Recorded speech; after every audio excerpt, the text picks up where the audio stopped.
All right, welcome to the AI Native Advisor. I'm Mike, I'm Danny. and this is brought to you by Impruve. We want to unpack the issues that everybody in wealth tech and RIAs, financial advisors, are talking about related to AI. And so, why don't we just start with the biggest buzzword in AI for financial advisors, which is the AI note taker. So, Danny, obviously, you built Improve's version of an AI note taker, and we've had all sorts of feedback from advisors on what to be tweaked, what to add in there. But the bigger picture from our vantage point is that the note taker is like this kind of initial star and then a commodity tomorrow, which I often compare to in the electrical appliances era. People like Jeff Bezos look back at that and talk about the light bulb being the killer app. And at the time, people were thinking about putting light in a room, not necessarily embedding electricity through a home. So you had this killer app. Wow, we can all of a sudden work in the dark with the lights on, which, from my own, user experience is the same thing with AI note taking. I remember I was running a company. We had 120 employees, about half of them were in sales or customer facing, and we were an early adopter of an AI note taker in sales tech, which was Gong. And I about fell out of my chair because all of a sudden I could have perfect vision into what was happening in our sales calls. But soon the ability for having AI note taking becomes commoditized, we think kind of already. And the big picture is what do you do with that? So now, Danny, you're the software engineer. Why don't you demystify this a little bit for us? So you've built an AI note taker, right? Like what goes into the building of it? It's not super easy, but it's also not the long term, we think most magical thing AI is going to do. So, when we were at ground floor and we thought, okay, we need a note taker, what were the first things that you did? Yeah, like a few years ago, it was probably more complicated to build a meeting bot. Not Yeah. impossible or anything, but where you have to deal with Zoom, you got to deal with Meet, you got to deal with Teams, and they all have their different, restrictions and whatnot. So you need to actually have your bot, spin up a instance of your bot and have it, be in the meeting for an hour, and that takes up a lot of resources on your end on, how much cloud computing you're using because you're spinning up a fake, Chrome. You're basically spinning up a fake Chrome instance to join as a bot on like a Google Meets instance. So is that what the bot is? It's basically this like artificial Chrome identity. Yeah, I mean for Google Meets it is right. They don't have like a Zoom has like an actual you build your bot like on Zoom, Yeah. and you use their APIs for that. Meets is more you kind of spin up basically a fake Chrome profile. Yeah. Okay. And you run that browser like in a headless. You run a headless browser, so it's like a kind of a fake browser, let's Yeah. say, Interesting. that then joins the meeting as a bot. Yeah. So that's Google doesn't necessarily want bots using their system like Right. in any way. Right. Right. So then it gets a little bit more complicated about how Yeah, you go there's like about this that. gray area Yeah, from Google, period. yeah. Now, we've at times rendered botless note taking where you're basically pulling from the Zoom API. Can you talk about how this notion of botless where you pull from Zoom and then also the difference of it's harder to do on Google, right? So the difference of Zoom versus Google versus Microsoft Meet. Yeah, I mean it's just gotten easier across all of it. So Zoom's super easy. Like they just have webhooks to, hey, this meeting finished. Okay, you can set up your webhook to then hit your own app with Okay. and pull the transcript that way, as long as your user is authenticated with like the Zoom AI stuff.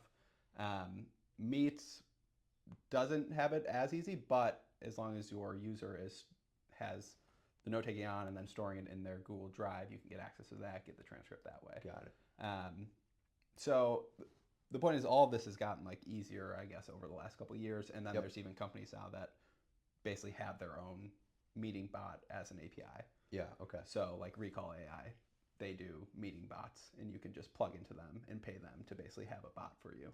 Got it. So this is sort of like an initial easy button to rendering an AI note taker as you Yeah. go through this third party. And this Yeah. one example is recall. Yeah. And now you spin it up. Okay. Yeah, because I think it goes along the lines of like everyone has, I think when Recall AI started, they were trying to be a meeting note taker, and then they realized, what Everybody wants to be a meeting meeting note note taker is taker. commodified. Yeah, right. So okay, let's be the meeting note taker for other people. Yeah, interesting. And let them do what they want to do with their data. Yeah. And now it's like, well, most people, if they're using Zoom, they're using Zoom AI, so like might as well just use their recorder. Yeah. Okay. So again, like to your point of like the note taking is just like there's so many options for it now. Yeah. And so then it's just like the transcript is another point of, input into your system, and Yeah. you do what you want to do with that. Well, and part of this too is that we're not so many years removed from the transcription actually being a pretty complicated thing to achieve. Yeah. Right? I mean, like we're talking about note taking and we're totally just breezing over, the fact that 10 years ago, if we were talking about this, the big thing would be, well, how do you efficiently transcribe an hour worth of audio? Yeah. That's happening instantaneously. So maybe can you unpack that a little bit where like what or who is doing the transcribing? Because it's typically happening at the meeting setting, right? Like Zoom is doing the transcription. Yeah. So yeah, the Zoom AI is doing it. I mean, in the past, like as like natural language processing was like earlier, like that's a harder problem to solve. And Yeah. like I'm sure teams were putting in like a ton of technical resources to get their, language processing correct on the transcript. Now it's like there's just so many tools that we could be talking right now, and whatever LLM could be just transcribing it automatically. Oh yeah. So Which is kind of an interesting analog to when we talk about, hey, we think note taking is going to be or is already basically at a commodity level. It's like we're not even mentioning, if we see the blogs on Advisor Tech or whatever, it's not even mentioned, hey, what are you using to transcribe audio? Nobody cares what you're using to transcribe audio. Yeah. And it's like the next layer is nobody's going to care what you're using to get, the note taking out of that transcription. Yeah. Where the artfulness comes and where, something like an Impruve, right, or in the advisor space, a Jump, Zox, there's all these, note takers where it gets more artful than just being an out of the box, for an advisor to use an out of the box tool like Fathom, is in what is crafted out of that transcript, what's taken in the notes.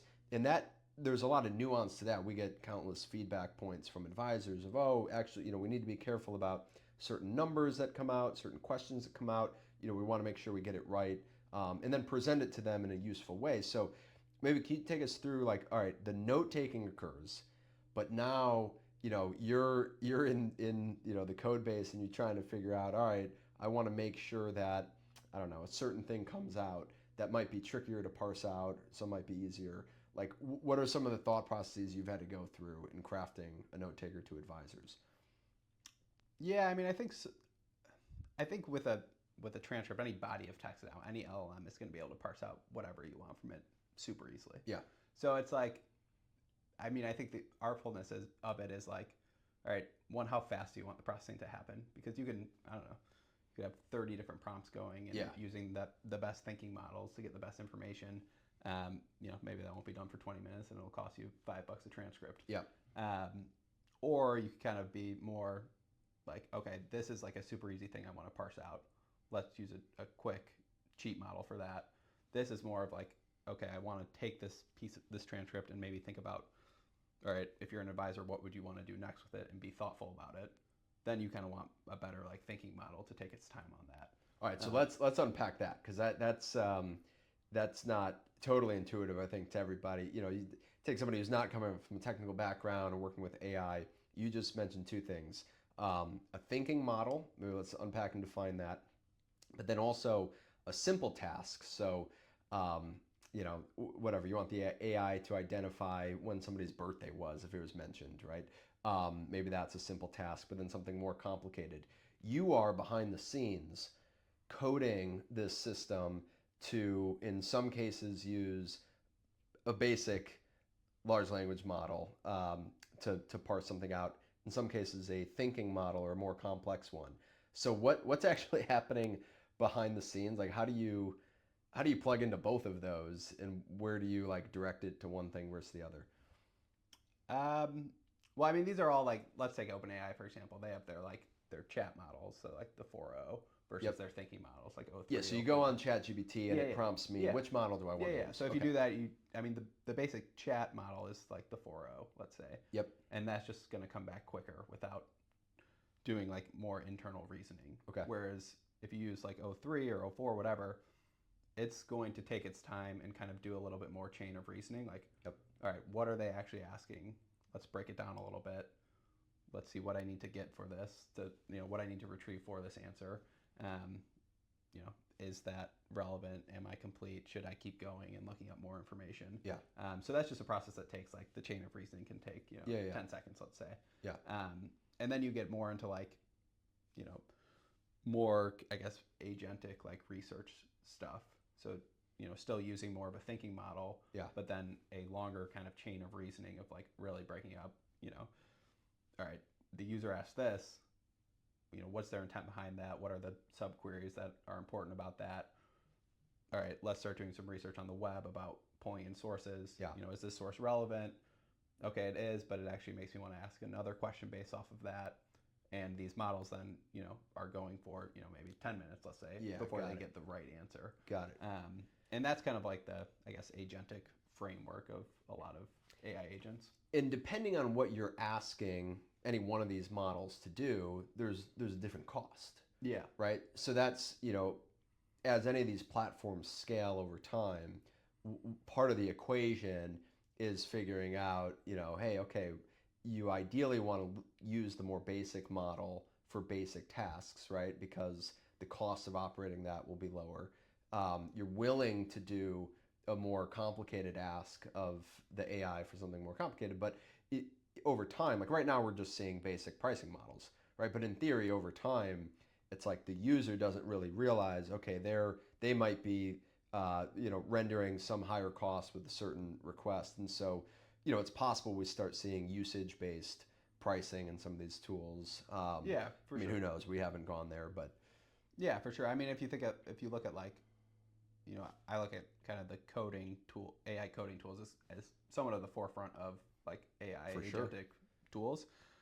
So like Claude Code right now is probably at the forefront of that. And you use Claude Code, right? It can see your whole repo, and you ask it a question, it breaks down, like, all right, what are the tasks? What was that word you said? Repo? Yeah, code repository. Okay. Yeah. So all your code. So you ask Claude Code a question, it searches your whole code repository. Get the whole context. Here's everything I've been doing. It breaks down what the tasks are that you actually want it to do. Yeah. What files it needs to look at to do that. Takes into account your coding practices and whatnot. So it does all of this, and then it breaks down the tasks, and then it goes through them one by one. Yeah. The output there is code. But that's a long kind of chain of reasoning and thought. Right. So for Claude Code specifically, and I think AI coding tools, you see a lot of, like, pay per use. Sure. In terms of the subscription's the same, there's tiers, but they start downgrading the model. Yeah. So, when you start using Claude Code and you pay $20 a month, you get whatever, I don't know what it is, but let's say, 30 minutes of their top tier model. Yeah. And then it goes, hey, you've used too much of this. You're going to use a dumber model now. Yeah. So well, it's kind of like, I mean, if we think about AI and an AI agent as this version of an employee or an intern we might hire. Yeah. I mean, it kind of makes sense. It's like the intern's not going to give you 10 hours of work for the same dollars as 1 hour. So we haven't yet seen that type of pricing in the dynamic nature of it, I think, take hold in the systems that advisors use. But there's something you said there on the context window, which I think is really important. So again, back to the turning on the lights in a room, the first, like, aha moment of having a light bulb, having a note taker is, wow, I just had the meeting and it transcribed my notes, and maybe it drafted the follow-up email or some basic task. But that context window is now your single transcript, right? Which is a pretty large body of text. But what you just got at was, when a software engineer is now writing code and you have a code assistant in Claude or Cursor, whatever it is, it's accessing this whole context window of your entire project. And I think that gets to what we talk about on an AI native operating system, where the trick is not getting the note taking. The trick is the notes over time, building this compounding context that now the real, like, systematic thinking is, how do you plug that compounding context asset about any given relationship or whatever context into the right place, right time, with the right context. So how do you see, nobody knows the future, but this ability for the context window to expand, evolving over time?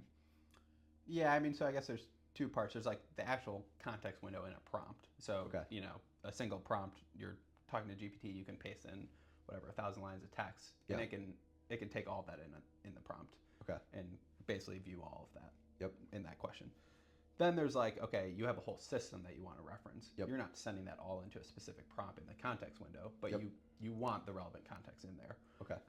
So there's been like a lot of talk about RAG, retrieval augmented generation. So getting the right information to send into the prompt. I think for as like AI agents get better, there's and going back to Claude Code, what it's doing is it's thinking about what is the question. Okay, so where should I look in the repo to get the relevant information? Okay, like I want to add a new API endpoint. Let's look at the existing API endpoints in the code to get the pattern right and whatnot. Okay. So same thing with like advisors or the note taking stuff. It's like, okay, you ask a question to your chatbot or whatever. Okay, I'm asking about what did I meet with Michael last? Okay, I should probably be the AI agent's thinking, okay, contact Mike Shannon. There was a meeting. Okay, let's look through his meetings. Let's find all the relevant context and then take all of that in and get a response. Yep. And so as you build out more systems for the input, so it's like the stuff inside, let's say Impruve, meetings and emails, CRM data, whatever, internal firm data, external web sources. It's basically like having that first step to have the AI agent like reason what it should be looking for, what type of question it is, figuring out intent, where it should go. And then there's a whole other like end of it, which is then what is like the output after everything. So with the coding assistant, it's outputting code. Yep. When you talk to GPT, it's outputting text. Yep. Or image. But when you're working like as an advisor, and you're working with an AI agent, there's probably a plethora of things that are possible that you want it to do. Sure. So plugging into the right inputs and then knowing, all right, now what do we want the output of this to be? It could just be a text back, or you want to go into your whatever external system. So the AI agent needs to be able to make that API call into your external system as well. Okay. All right. Well, we're keeping these episodes short. I think that was a great sort of precursor to where this podcast, the AI Native Advisor, is going to go. We talked about AI note-taking as this sort of first step, dipping our toes as an industry into using AI. But where you started going with context windows expanding, the different models and their capability and their cost, evolving, I think starts to paint a picture of where we'll go in the conversation with this podcast, but also again the notion that the note-taking is the next commodity, just like transcribing the audio to text, is the commodity baseline underneath that. Where we go on those building blocks is what's going to be fun in the industry. So that's episode 1. Thanks, Danny. Thanks. We'll come back.